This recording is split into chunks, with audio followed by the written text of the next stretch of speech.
To become more self-aware, we need to learn to identify our emotions as they happen.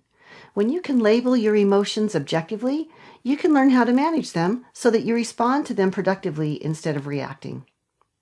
Figure out your strengths and your weaknesses and learn how to maximize your effectiveness using these strategies. Strategy number 1, lean into discomfort. The biggest obstacle to increasing your self-awareness is the tendency to avoid the discomfort that comes from seeing yourself as you really are. Growth is uncomfortable. Rather than avoiding a feeling, your goal should be to move toward the emotion, into it, and eventually through it. When you ignore or minimize an emotion, no matter how small or insignificant, you've missed the opportunity to do something productive with that feeling. Don't be afraid of your emotional mistakes. They tell you what you should be doing differently and provide the steady stream of information you need to understand yourself as life unfolds.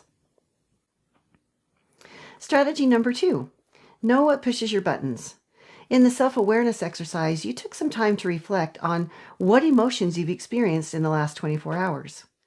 What situations prompted those emotions? What automatic thoughts went through your mind?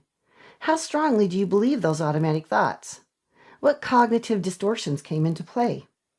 How could you shift your perspective? What might the outcome look like now? In this strategy, you're going to want to become able to articulate your feelings. It's not enough to know your emotions. People with high emotional and social intelligence have the ability to describe them to others. This communication is key when working with others that are still learning their emotional triggers and how to handle them. How would you describe your feelings in these situations? You read an email that implies you dropped the ball. Your partner blames you for something you feel is unfair. Another driver cuts you off on the highway. A close friend or associate begins to cry unexpectedly. By identifying your own emotions and reactions, you become more mindful and start the process of building control. Note how you typically respond to these situations. What are the benefits of your response? What are the consequences of your responses? What would be the benefits if you changed your responses? And what would... Strategy number 3, observe the ripple effect from your emotions. Research tells us that through our mirror neurons, our emotions can affect others for up to 8 hours. Negative experiences can be stored in our nervous systems and impact the way we interact with others, spreading the negativity like a virus. In his TED Talk, The Happiness Advantage, Shawn Achor uses this example. If you're waiting for a train and you're looking at your watch, tapping your foot and scowling, and you're surrounded with 15 people, within 2 minutes or less, 12 of those 15 people will begin looking at their watch, scowling, and tapping their foot. The same is true for positive emotions. Watch this quick video to see how positive emotions spread.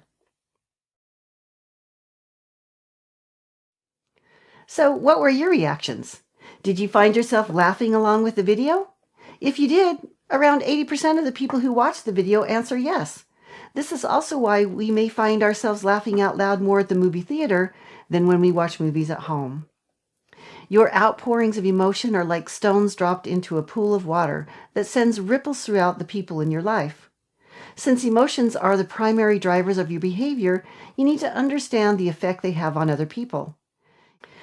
Your emotions are powerful weapons, and continuing to think that their effects are instant and minimal will only do you a disservice. The key to observing the ripple effects of your emotions is to watch closely how they impact the other people immediately, and then use that information as a guide for how your emotions are bound to affect a wider circle long after you've unleashed them. The more you understand how your emotions ripple outward, the better equipped to be to choose the type of ripple